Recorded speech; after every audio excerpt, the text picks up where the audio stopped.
Olá, sejam bem-vindos. Está no ar o 27 Segundos pela RCTV, canal 27 da NET Digital. Eu sou Hermes de Luna e vamos direto às imagens do que foi notícia, o que virou manchete no dia de hoje, em 27 segundos, pelas lentes da RCTV.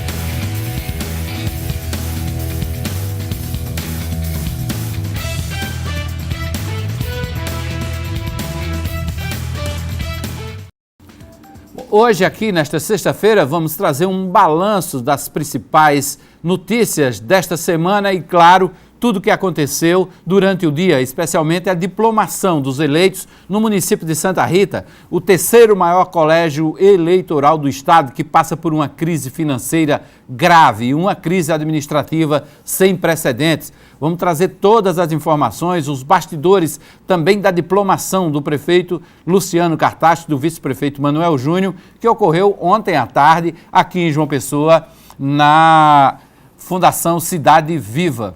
Pois bem, como eu disse, foram diplomados hoje em Santa Rita o prefeito, o vice e os vereadores eleitos. A solenidade foi em um ginásio no Centro Educacional. Os santarritenses lotaram o ginásio que sediou a cerimônia de diplomação. O ato que encerra o processo eleitoral iniciado no registro das candidaturas é o que garante aos eleitos o direito à posse no dia 1º de janeiro. A juíza eleitoral da cidade, Flávia Cavalcante, foi quem comandou a solenidade. O país está passando por uma situação, uma crise institucional, uma crise de confiança muito grande. Então eu deixei aqui o meu apelo, para que doravante os diplomados tenham mais amor e tenham mais compromisso com a coisa pública, que é o que precisamos nesse país. A entrega dos diplomas foi iniciada com os 19 vereadores eleitos. Em seguida foi a vez dos suplentes e, por fim, foram diplomados Emerson Panta como prefeito de Santa Rita e Nildo Oliveira Pontes como vice. É um dia de alegria para nós, para Santa Rita, e ver que esse projeto de renovação hoje tem a possibilidade de fazer o que realmente almejou todo esse tempo.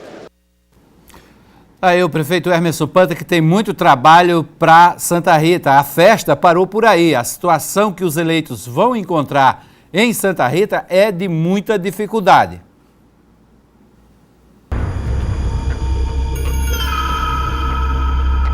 Tá convivendo assim, sentindo um bocadinho, a busca dentro de casa é muito que não tinha, agora é o que a gente vê.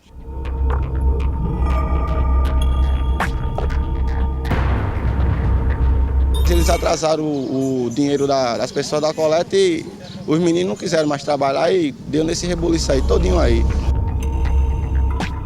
Não é atendido nada quase todo dia, raramente eles vêm. Medicação, ela diz não tem, passa para comprar, porque não tem na farmácia. A gente aqui tá, Deus dará. Santa Rita, região metropolitana de João Pessoa. Uma cidade com mais de 120 mil habitantes que enfrenta os reflexos da má administração pública. A montanha de lixo no meio da rua já deixa claro que por aqui a coleta já não acontece há muito tempo. O bairro é o Alto das Populares e o problema está por toda parte. Eles botam porque não tem onde eles botaram, aí bota aí, se vem cachorro podre, bota tudo aí. Mas isso é porque o caminhão não está passando? Não está passando, mas passava. A convivência com lixo já traz consequências para a saúde dos moradores. Nas casas de todo mundo, tapuru, meu filho, todo bicho, cobra, barata, tá aqui com a minha filha doente, ó, que pegou um germe por conta desse lixo daqui. Santa Rita tem muito lixo, não é só aqui. Se você passar olhando em toda a cidade, ela está totalmente assim. No centro de saúde do bairro, encontramos a mesma situação. Aqui, aliás, os problemas são inúmeros. Falta médico, tá terrível mesmo. Raramente eles vêm, tá? Porque, pelo motivo de não receber dinheiro, é o que eles passam pra gente. Tem que pagar o particular. Inclusive eu fui com a minha esposa numa clínica em João Pessoa, paguei 150 no médico, podendo resolver aqui. E medicação, ela diz não tem, passa para comprar, porque não tem na farmácia. Mas o caos administrativo não para por aí. Edivan trabalha como vigilante de uma escola municipal e há meses está sem receber salário. Tive que cozinhar na lenha, porque não tem dinheiro para comprar o gás. O meu carro ficou quebrado, eu passei uma dificuldade muito grande, tremenda mesmo. Estou no SPC. Estou no Serasa. Drama semelhante vivem os aposentados que recebem pelo plano de previdência da prefeitura. Dona Josefa, por exemplo, vem sobrevivendo da ajuda de familiares. A gente, fica aperreada, meu filho? Para pagar a luz, pagar água, comprar comida. Meu filho, é triste mesmo, viu? Valdir também está tendo que lidar com a falta de pagamento. Professor da rede municipal de ensino, ele afirma que já são 4 folhas atrasadas. Por isso, os educadores decidiram cruzar os braços, comprometendo o calendário escolar. Nós acabamos a greve agora e o calendário vai até fevereiro do ano que vem, mas assim, totalmente comprometido. Prejudicou muito nossos alunos, ademais está faltando merenda na escola. Durante dias, nossa produção tentou insistentemente marcar uma entrevista com alguém da Prefeitura de Santa Rita para falar sobre os problemas encontrados por nossa equipe de reportagem. Nós estamos de volta e vamos tentar falar pessoalmente com alguém. Opa, com licença pessoal, TV Correio. A gente queria falar com alguém, com o responsável, o prefeito. Tem alguém que possa receber nossa equipe? Sim. Como prometido, o chefe de gabinete recebeu nossa equipe e tentou explicar os problemas que encontramos. Infelizmente, Santa Rita tem passado por diversos problemas. E um deles, todo mundo sabe, que é o lixo no meio da rua. Uma reunião no Ministério Público, com o prefeito, com o Ministério Público, com o pessoal da infraestrutura, e fizeram um plano emergencial, tentando fazer com que a cidade tenha, pelo menos nesse final de ano, as ruas limpas e que dê mais dignidade aos nossos moradores. Infelizmente, alguns planos que foram realizados pela Prefeitura, pelo setor de infraestrutura, não deram certo. Está aí o resultado. Sobre os salários atrasados, ele não deu previsão de quando o pagamento será regularizado. Muitas categorias já estão em dia, vigilante já está em dia, departamento de trânsito já está em dia. O mais grave, infelizmente, e deve se dar a maior prioridade, é os aposentados do nosso município. Terminar o ano com todas as folhas pagas, eu não posso dizer, porque isso é da folha do secretário de Finanças, da competência dele, e eu não posso comprometer em dizer que vai terminar zerado o ano, porque eu não tenho esses números ainda hoje. É uma situação mais complicada do que o prefeito eleito imagina. Durante a solenidade de diplomação, os eleitos falaram sobre o que pretendem fazer para reverter essa situação na cidade. O diploma de eleito nunca veio acompanhado de tanta responsabilidade como agora. Os problemas administrativos que assolam a cidade vêm como um grande desafio para a nova gestão municipal. Inicialmente, teremos que tomar medidas duras, medidas amargas, para que possamos garantir o funcionamento da máquina pública e o funcionamento dos serviços. A população precisa que funcione as escolas, as creches, os postos de saúde, a limpeza urbana, enfim, precisa de medicamento. Precisa que o hospital esteja atendendo conforme a necessidade do município e é preciso ver como um todo. Então nós estamos preocupados sim com o funcionário público que está com seus vencimentos em atraso, estamos preocupados com o povo de Santa Rita. Para isso terá que ser feito essa medida amarga de corte do orçamento como um todo, não apenas de pessoal. A gente pretende juntar todas as lideranças, juntar todos os vereadores, conversar com todos eles, reunir uma família só. E essa família só botar todos os pés no chão e trabalhar. Os vereadores também sabem da responsabilidade. Dos 19 parlamentares, apenas 9 foram eleitos pela coligação de Emerson Panta. Mas todos prometem marchar unidos para tentar reverter a situação difícil da cidade. Em 2017 não há oposição. Uma especulação de oposição, mas a gente quer fazer a Santa Rita crescer. Então isso aí a gente tem que trabalhar junto com o prefeito e determinar totalmente o apoio ao prefeito. A intenção, a ideia é trabalhar em conjunto.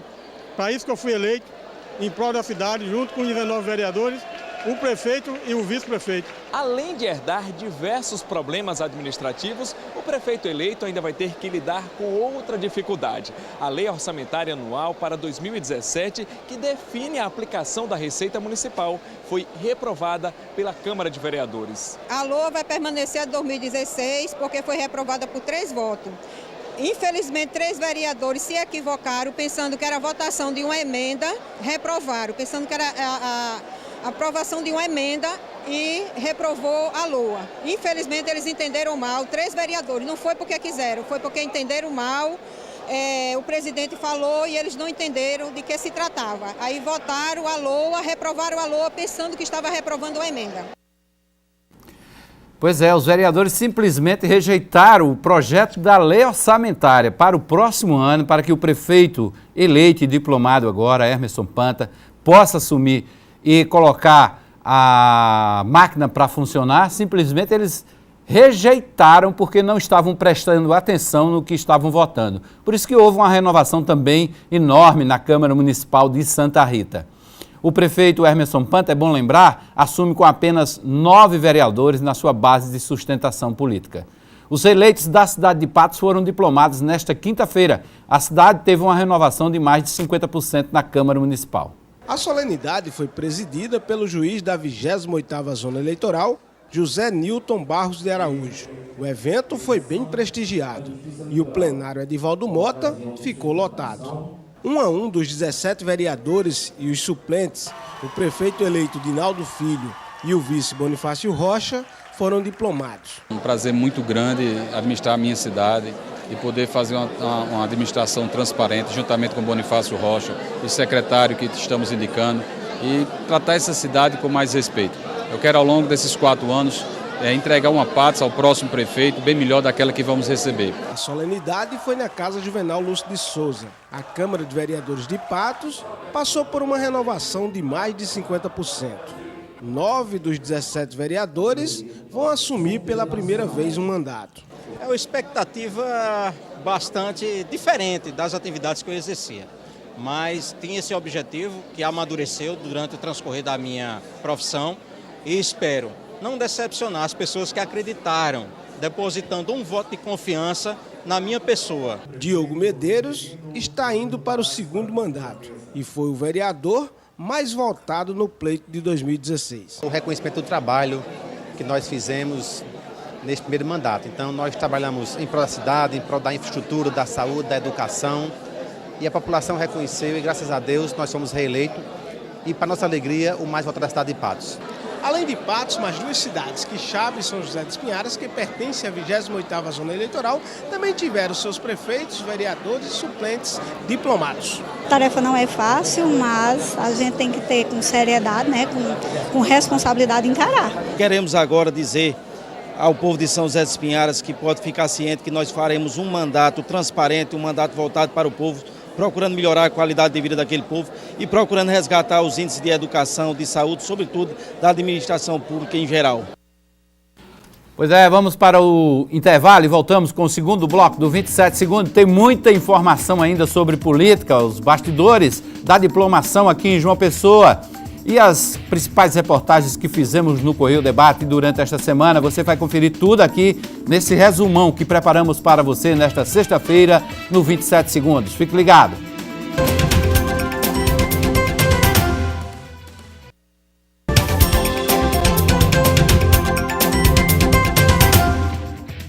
De volta com o 27 Segundos nesta sexta, trazendo o resumão do que aconteceu durante a semana. Nesta quinta-feira foram diplomados os vereadores, o prefeito e o vice-prefeito eleitos em João Pessoa. Nós continuamos repercutindo a solenidade com a fala do prefeito Luciano Cartacho, que comemorou a aprovação das contas de campanha sem ressalvas. Graças a Deus nós fizemos uma campanha limpa, uma campanha honesta, uma campanha transparente. Tivemos as nossas contas aprovadas sem ressalva pela Justiça Eleitoral. Então agora é continuar o trabalho, motivado, mais experiente, em condição de fazer ainda mais pela cidade de João Pessoa. Essa é a nossa disposição, é a nossa vontade e tenho certeza que vamos fazer um mandato ainda melhor do que fizemos nos primeiros 4 anos. Luciano também comentou a polêmica em torno da posse do vice, o deputado Manuel Júnior. A gente está aqui, vai ser diplomado comigo, vai assumir comigo, não tenho dúvida disso. A questão é se ele vai tomar posse, prefeito. Ele já falou vai tomar posse conosco, vai tomar posse. Nós fomos eleitos juntos, na mesma chapa, vamos dar as mãos para trabalhar cada vez mais pela cidade de João Pessoa. O senhor prefere ele aqui ou em Brasília? Prefiro ele na minha chapa, eleito comigo e trabalhando pela cidade. Porque ele diz que prefere Nós fomos Brasília. eleitos para isso.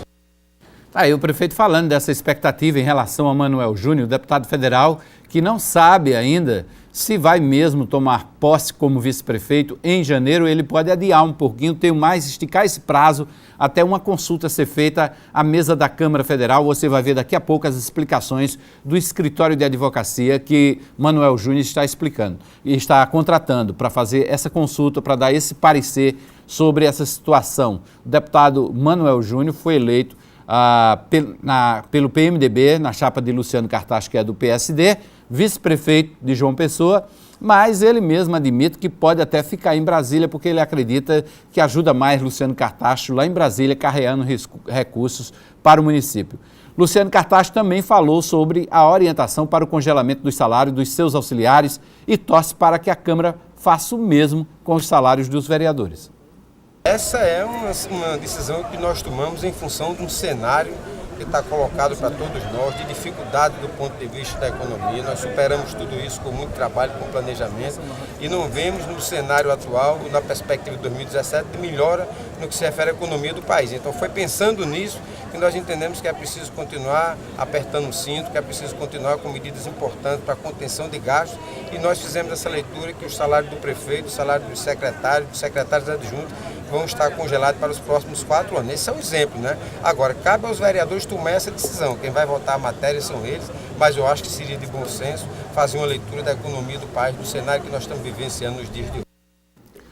Vamos voltar a falar da situação de Manuel Júnior, vice-prefeito. Ele contratou um escritório de advocacia aqui em João Pessoa, que tem a missão de dar o parecer sobre a possibilidade ou não de ele perder o mandato de deputado federal, caso resolva assumir o cargo de vice-prefeito. O advogado Roosevelt Vitor, que faz esse trabalho para o deputado Manuel Júnior, disse que a possibilidade dele permanecer no parlamento e, paralelamente, da vice-prefeitura depende apenas de uma decisão da mesa da Câmara Federal.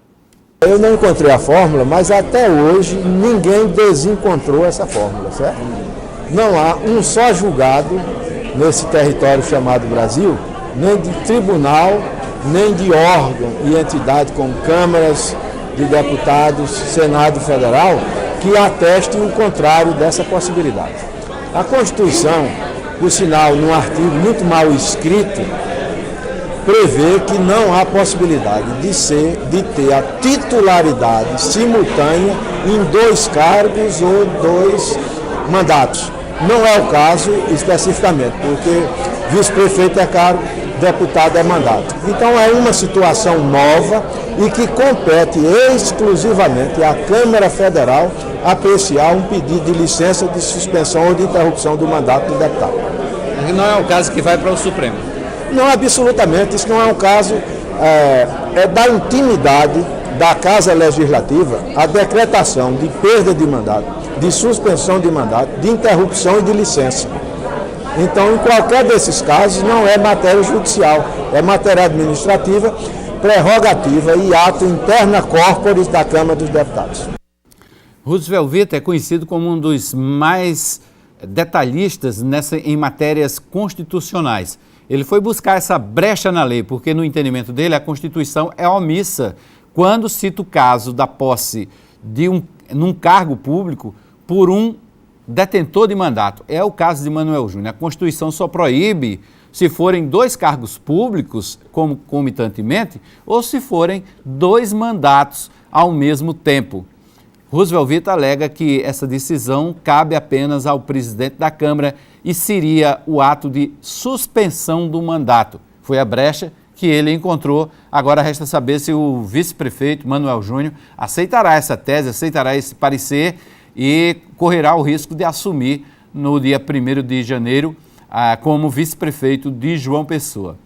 Os vereadores também estão na expectativa dessa posse. Eles foram diplomados também juntamente com o prefeito, com o vice-prefeito. Léo Bezerra foi o mais votado, foi eleito com o maior número de votos, mais de 7 mil, e ele já toma posse vislumbrando assumir a vice-presidência da Câmara no 2º biênio do seu 1º mandato.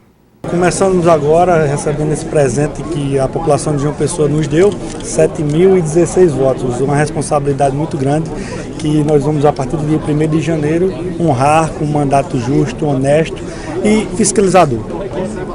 Em relação à questão da disputa da mesa diretora, qual será a sua posição? O senhor já tem Uma posição formada a respeito? Eu já dei diversas declarações. Eu vou voltar com Marcos Vinícius e Corujinha. Marcos Vinícius no primeiro biênio e Corujinha no segundo biênio.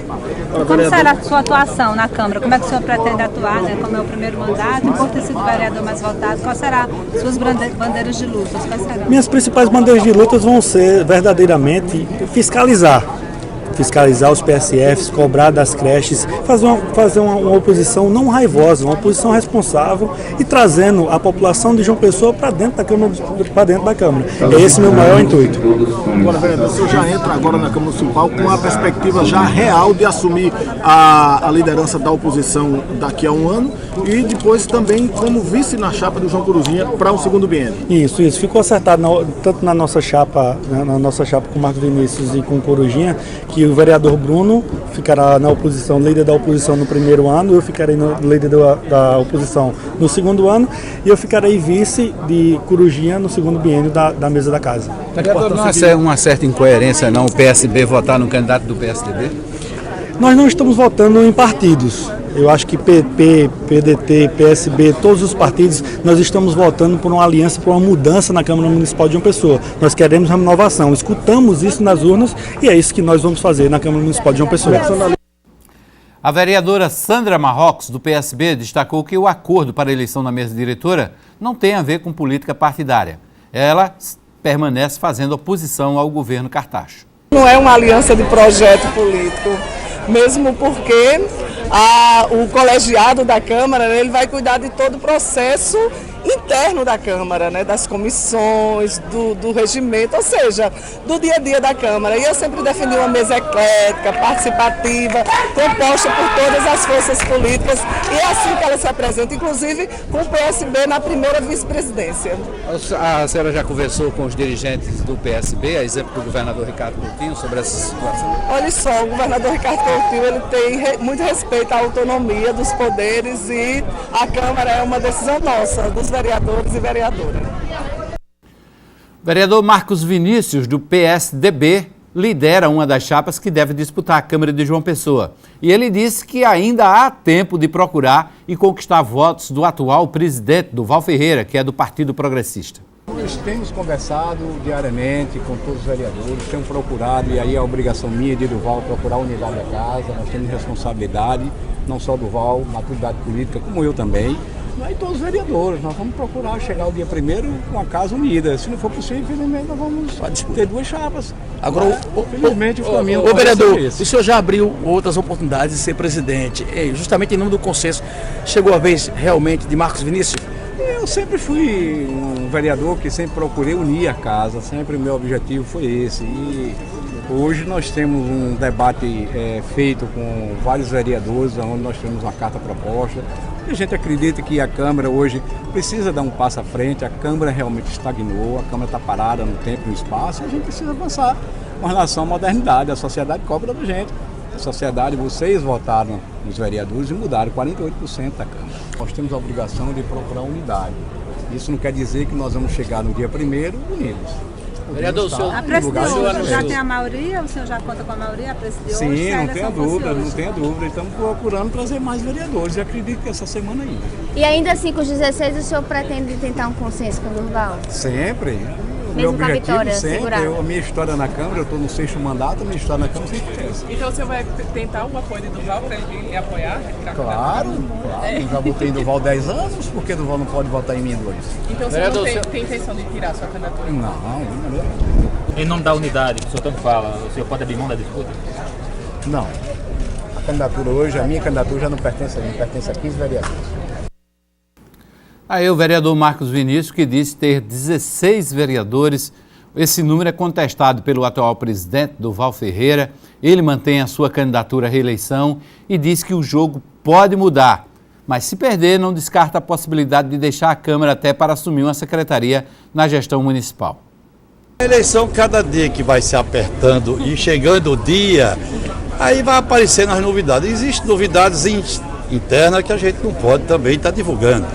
Mas eu acredito que se não sexta até segunda-feira, o mais tardar, aí temos aí até o dia 30 para se decidir isso. Agora, até o dia 22, a lista da mesa diretora terá que ser apresentado à Câmara Municipal de João Pessoa. Vai dar para conversar isso hoje com... Porque todos vão estar aqui hoje, inclusive o prefeito... Não, todos os vereadores são meus amigos. Marco, que é o outro candidato a presidente, é meu amigo, é meu irmão. E acredito que com toda certeza, ou ganha Marco, ou ganha Duval, ou então um terceiro nome. Caso o senhor não fique na presidência da casa, o senhor pretende ficar no mandato até o fim ou deve ter outros projetos? Olha, veja só, nós não pensamos nisso, nós somos eleitos para realmente fazer o mandato todo. Mas, tanto Duval como Marco já foi secretário do município e eu acredito que se um dos dois não permanecerem como presidente, poderá ser convidado ou então ficar sentado e responder pelo seu mandato. O senhor aceitaria então a secretaria? Não foi cogitado isso, tá entendendo? Eu estou dizendo isso, eu já fui secretário 2 vezes, Marco também já foi uma vez, então nós acreditamos que até agora isso não foi cogitado. Mas eu tenho hoje números que dá para chegar até a presidência da casa. Quantos? Olha, como eu digo a você, existem coisas que a gente não pode estar comunicando, senão já dá com um pedacinho só de ser, olha, Ciclano está vindo, aí no outro dia uma avalanche de 12 vereadores na casa da pessoa. Rapaz, porque você sair, então é melhor a gente ficar calado. Então tem gente fazendo a possibilidade de sair duplo, só um candidato, ainda há tempo de ter acordo do senhor com o Marcos Vinícius? Olha, nós já conversamos 2 vezes, tanto com o Val como o Marcos, conversamos e estamos conversando. Pode sim haver algum entendimento. Da minha parte pode haver, isso não é fraqueza. Muita gente acha que a pessoa querer se entender é sinal de fraqueza, não é. Eu acho que quando a pessoa quer se entender é porque existe, o diálogo ainda é a melhor coisa, para que não haja um esfacelamento. Vamos ao intervalo e a gente no terceiro bloco continua acompanhando aí os bastidores da solenidade de diplomação do prefeito Luciano Cartacho e do vice-prefeito Manuel Júnior. Fique ligado, a gente volta em seguida, é rapidinho o intervalo.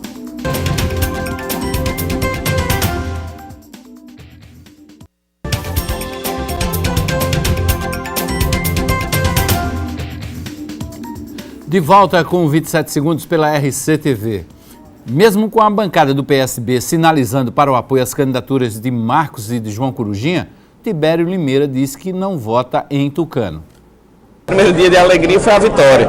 Agora a consolidação do trabalho, hoje com a diplomação entregue pelo TRE, atestando que a nossa vitória foi limpa, que a prestação de contas está aprovada, que está tudo em ordem e que nós tomaremos posse no dia 1º. Então, o sentimento é de dever cumprido pela parte da campanha, mas agora é de muito desafio, porque o mandato se inicia no dia 1º de janeiro, no meio de uma crise política muito grande no país como um todo. A classe política está muito mal avaliada pela população e nós temos essa missão de renovar, nós temos essa missão de fazer diferente na política. E é esse o meu sentimento entrando hoje no Parlamento de João Pessoa. Entrando hoje não, sendo diplomado hoje e tomando posse no dia 1º de janeiro. Já tem posição com relação à mesa diretora da Câmara? Já tenho posição e já externei. Não votarei no PSDB. Vai votar no caso do Val? Ainda não tem inscrição de chapa, não tem chapa inscrita, né? Como não tem chapa inscrita, eu só estou dizendo que não voto no PSDB. Outras possibilidades podem aparecer, enfim. Mas se tiverem os 2 candidatos que aí estão, eu lhes digo, não me absterei e não votarei no PSDB. O PSDB é um partido que mais elegeu vereadores. O partido ainda pode votar em conjunto?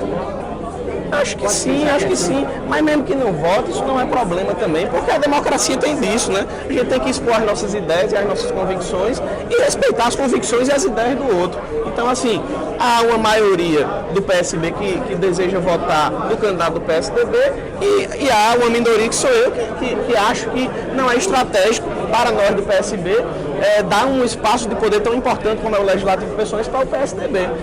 É esse o debate que a gente está estabelecendo e é esse o debate que eu vou fazer até o dia da eleição, enfim, com muita tranquilidade, mas respeitando também a posição dos meus companheiros e da companheira de partido, sem nenhum problema. Não acho que eles estejam errados e eu certo, porque eu acho que eu estou garantindo a minha convicção nesse processo, garantindo a minha questão ideológica. O presidente do PSD, o deputado Rômulo Gouveia, comemorou a diplomação e falou das perspectivas de Cartacho em concorrer ao governo do Estado.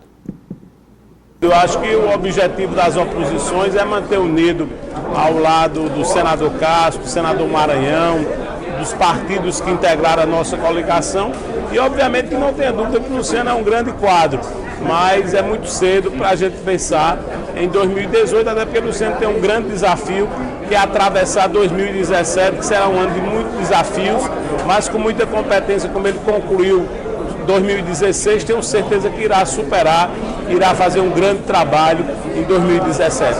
Você acredita que esse balanço se sustenta até 2018? Acredito muito, até porque nós temos um compromisso com a Paraíba. Eu vejo, tenho conversado com o senador Maranhão, com o senador Cássio, e não vejo nenhum, e próprio Luciano, projeto pessoal, mas sim uma preocupação com a Paraíba. A OAB de Campina Grande anunciou hoje que vai ingressar com uma ação civil pública contra o reajuste salarial dos vereadores da cidade, que foi aprovado na última quarta-feira. Após a aprovação do reajuste salarial dos vereadores em 26,3% e implantação do 13º salário, a OAB Seção Campina Grande decidiu ingressar com uma ação civil pública. A Câmara de Vereadores de Campina Grande, na contramão da história e dos interesses públicos, faz isso. E a ordem, como guardiã desses interesses, vai, como a sociedade como um todo, se insurgir. Devido à repercussão do caso, alguns vereadores já falam em rever a implantação do 13º. Olha, nem tudo que é legal é moral, assim dizem a maioria das pessoas. Agora, nós entendemos que, no momento que nós vivemos da atual conjuntura política, né, da instabilidade que vivemos essa hoje muito grande no nosso país, eu acho que o momento é de rever. Eu não vejo nenhum pecado em ser revisto justamente isso. Lula Cabral disse que até doaria o salário extra para uma casa de caridade. Eu farei com todo prazer, os 4 anos de 13º, uma doação à casa de caridade. Já o reajuste, alguns parlamentares acham justo. Olha, o reajuste, ele é legal. E outra coisa, cidades do porte menor e maior do que Campina Grande recebe exatamente os R$15 mil que ficou determinado no reajuste. O vereador Olímpio Oliveira disse que sempre se posicionou contra o projeto e que mantém a decisão. Inclusive, ele vai apresentar uma proposta à mesa diretora na próxima semana. A classe política tem que cortar na carne, né? O cidadão brasileiro tem passado por dificuldades e é um momento de que todos nós tenhamos sensibilidade. Quanto ao aumento do prefeito, Romero reafirmou a decisão de vetar. Eu mantenho a mesma posição, portanto, qualquer tipo de reajuste para o executivo, eventualmente se constar num projeto que eu não tive acesso ao projeto, do executivo, o prefeito, vice-prefeito e secretários, de nossa parte será abolido, será vetado. A Câmara Municipal de João Pessoa concedeu hoje a mais alta honraria da casa ao Procurador do Trabalho, Eduardo Varandas. A sessão solene foi proposta pelo vereador Marmute Cavalcante, do PSD. Um reconhecimento aos trabalhos prestados pelo Procurador do Trabalho, Eduardo Varandas Araruna, em defesa da criança e dos trabalhadores no Estado. Todo o Estado sabe bem da importância do trabalho que o doutor Eduardo Varandas vem realizando à frente do Ministério Público do Trabalho. Um trabalho incansável, incessante, na busca pela luta pela dignidade da pessoa humana, no combate à violência sexual infantil, no combate ao trabalho escravo. Um trabalho incansável por se fazer justiça. Eduardo Varandas Araruna é natural de João Pessoa. É formado em Direito pela Universidade Federal da Paraíba e mestre em Ciências Jurídico-Processuais pela Universidade de Coimbra, em Portugal. Com uma longa trajetória de luta social para garantir a dignidade humana, o Procurador do Trabalho, Eduardo Varandas, foi juiz do trabalho em Alagoas. Como Procurador do Trabalho, foi um dos cofundadores da Coordenadoria Nacional de Combate ao Trabalho Escravo e redator da Carta de Belém, documento que serviu de base para a definição do crime de redução análoga à condição de escravo previsto no Código Penal brasileiro. Eduardo Varandas também é pioneiro no Brasil na investigação da exploração sexual de crianças e adolescentes na Justiça do Trabalho. A primeira ação civil pública proposta no país sobre o tema é de sua autoria e gerou a primeira condenação não criminal no mundo das pessoas que exploram o sexo de meninos e meninas. O currículo do Procurador do Trabalho foi lido na tribuna para os convidados da solenidade. E o agradecimento pelos trabalhos reconhecidos no Brasil e no exterior veio através da maior honraria da Casa Napoleão Laureano, a medalha Cidade de João Pessoa. Mais do que a alegria, mais do que o regozijo de receber uma medalha para mim, eu acho que o povo de João Pessoa está legitimando a atuação de todo o Ministério Público aqui na cidade. Então, eu acho que a gente precisa, de fato, desse apoio. Não estamos em bons tempos, mas estamos num feliz momento e eu me sinto grato, honrado e muito feliz. Vamos ao intervalo e a gente volta em seguida com o quarto e último bloco do 27 segundos desta sexta-feira. Fique ligado, é rapidinho.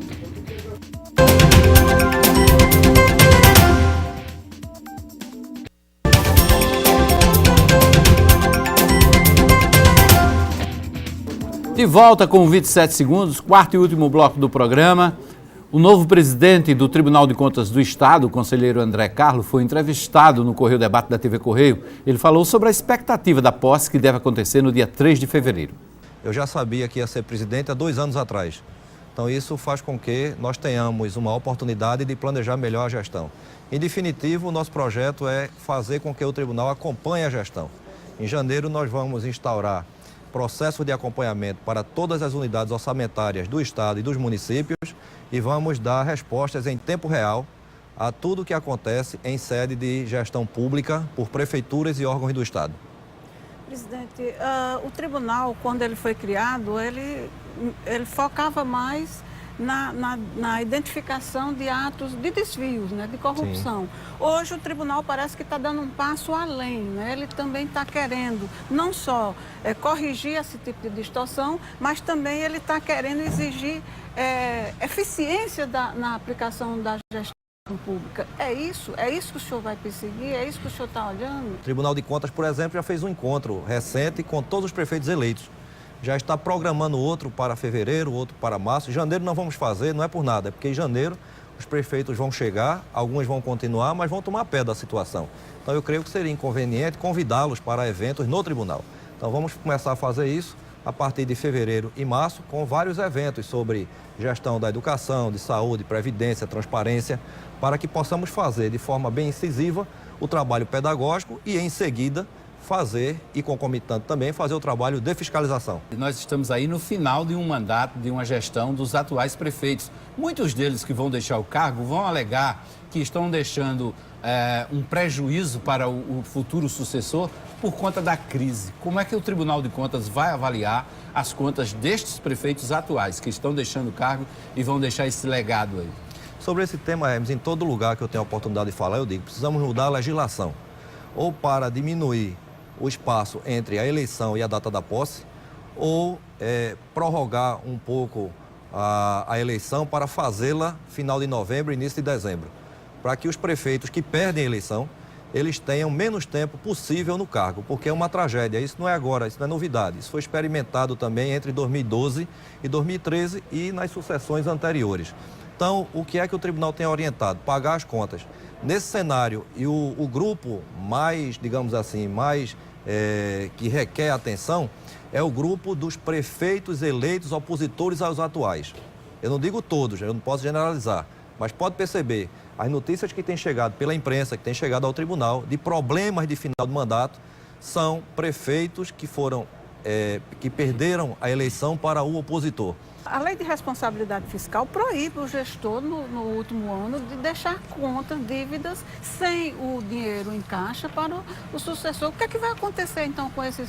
Eles vão ficar inelegíveis, como prevê a lei, né? E também, no índice divulgado hoje pelo Tribunal de Contas, o índice de efetividade de gestão municipal, está lá registrado que 57% dos prefeitos da Paraíba estão descumprindo a lei de responsabilidade fiscal no quesito gastos com pessoal. Estão gastando mais do que o limite máximo, que também a lei diz que quem faz isso, né, ele pode ficar inelegível. E aí, qual vai ser a postura do tribunal em relação a esses gestores? A primeira questão, assumir a obrigação e não pagar até o final do mandato. Isso pode gerar, como já gerou no Tribunal de Contas, reprovação de contas, emissão de parecer contrário, e isso pode levar à inelegibilidade. Além disso, essa prática é tipificada no Código Penal como crime, que pode o autor desse tipo de delito sofrer uma pena de até 4 anos de reclusão. A segunda questão, gasto com o pessoal. Aí nós temos que ter o cuidado, Lena, de também cotejar, porque a simples diminuição da receita como nós estamos experimentando isso não só na União, mas nos estados e nos municípios, pode fazer com que a despesa ultrapasse o limite, porque a receita é o parâmetro. Se a despesa ela se mantém e a receita diminui, então haverá um maior compromisso e se ultrapassará o limite. Mas é outro ponto, certamente, de análise pelo Tribunal de Contas, o gasto com o pessoal. A Prefeitura de João Pessoa começou os trabalhos para a implantação de uma ciclovia no canteiro central da Avenida Beira Rio. O projeto prevê o corte e o replantio de dezenas de árvores. Esse foi o assunto que nós discutimos com o secretário de Meio Ambiente do município, Abelardo Jurema Neto. Foi pensado de uma forma coletiva, não é... Já posso lhe garantir, Hermes, que não vai haver prejuízo arbóreo nenhum. Nós já estamos programando, e eu posso anunciar, que haverá um acréscimo arbóreo nesse projeto específico da Beira Rio. Nós fizemos um estudo ontem, juntamente com a Secretaria de Planejamento, com a Secretaria de Infraestrutura e com a CEMOB, e já estamos com o nosso pessoal de pesquisas e qualificações já prontos para apresentar um projeto de replantio. Serão necessários realmente a retirada de algumas árvores, mas certamente eu já posso lhe adiantar que haverá um replantio de, no mínimo, 4 vezes mais para cada árvore. Agora, em 2017, nós pretendemos, Hermes e caros telespectadores, realizar um inventário arbóreo em toda a cidade de João Pessoa. Não só o pessoense, mas o turista, mas o cidadão, ele terá consciência e ciência do exato quantitativo arbóreo que possui a cidade de João Pessoa, para que aí sim a gente possa bater no peito e dizer que João Pessoa é a cidade mais verde do Brasil. E no início da semana, o Correio Debate também recebeu o presidente do INSS, Leonardo Gadelha. Ele falou sobre a reforma da Previdência e outras polêmicas, como a revisão dos benefícios de auxílio-doença. O que baliza a necessidade de nós realizarmos uma mudança no nosso sistema previdenciário são as alterações da demografia brasileira. Cada vez mais as pessoas se tornam mais longevas, o que é motivo de regozijo, o que é motivo de júbilo, de celebração. Nós temos que comemorar o fato de que os brasileiros vivem por mais tempo, mas na outra ponta do processo, a taxa de natalidade caiu muito. As pessoas têm cada vez menos filhos. No sistema brasileiro, que é um sistema de partilha, há uma espécie de compromisso intergeracional. As pessoas que estão hoje no mercado de trabalho contribuem para a manutenção daqueles que ao longo de toda a sua vida se dedicaram ao país e que agora fazem jus às suas aposentadorias.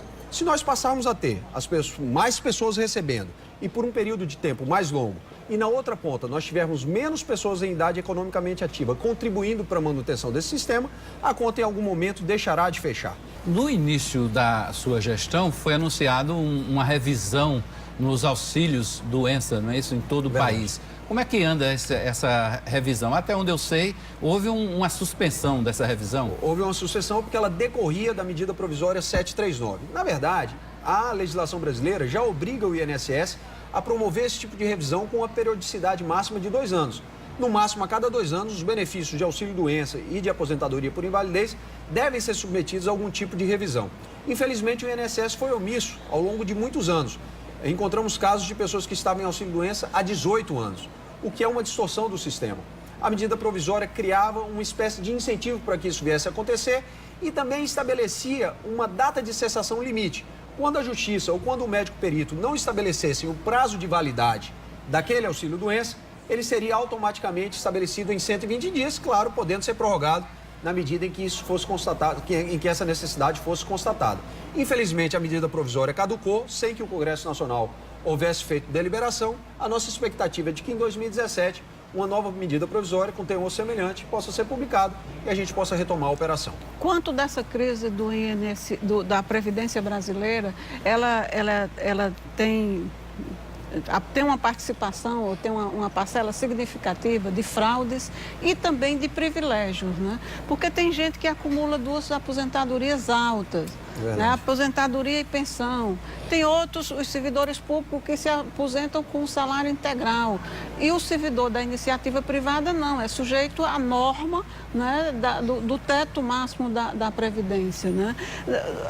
Essa reforma não deveria passar primeiro, né, por um nivelamento de direitos, né, e deveres para com a Previdência? Lena, todos esses pontos que você levantou, que você elencou, causam realmente muita estranheza na sociedade brasileira.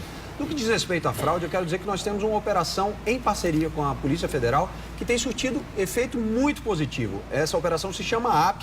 Frequentemente você encontra no noticiário do sul do país novidades sobre esse nosso esforço. Praticamente todas as semanas a gente consegue desbaratar alguma quadrilha que esteja atuando na matéria previdenciária no Brasil. No que diz respeito a essas distorções que foram concedidas no passado, é importante frisar que a proposta do governo tenta coibi-las. A partir de agora, daqui por diante, por exemplo, a intenção é que a gente promova uma equalização. O teto do servidor público ao se aposentar será exatamente igual ao teto daquele que contribuiu no regime geral da Previdência Social, ou seja, aquele que trabalhava na iniciativa privada. Parlamentares também que usufruíam até algum tempo atrás, não mais recentemente, mas até algum tempo atrás, de um tratamento privilegiado, também deixaram de tê-lo e passarão agora a ter como teto o limite da Previdência, do regime geral de Previdência. E nesta sexta-feira o Correio Debate entrevistou o presidente estadual do PSDB, o ex-deputado federal Rui Carneiro. Ele falou da prorrogação do seu mandato por mais um ano à frente da direção estadual. O PSDB anunciou ontem a renovação automática do seu comando no partido aqui no estado. A que se deveu essa prorrogação? Não só do meu, tanto da Nacional quanto de todos os diretórios por um período de um ano. Isso é fruto da turbulência que o Brasil está vivendo e que isso já aconteceu algumas vezes no PSDB, está no estatuto, foi a 4ª vez efetivamente, e que esse ano era turbulento a gente fazer esse debate político partidário. Então, não será obrigatoriamente quem vai estar no período da eleição de governador e presidente. Os diretórios municipais vão ser renovados automaticamente e essa renovação apenas num período de um ano. Final de 27 segundos desta sexta-feira. A todos uma boa noite. Segunda-feira estou de volta, 9 da noite, aqui na RCTV, com o Rede Debate, ao lado de Helena Guimarães, do professor Lúcio Flávio, Ecloton Monteiro e José Vieira Neto. Até lá!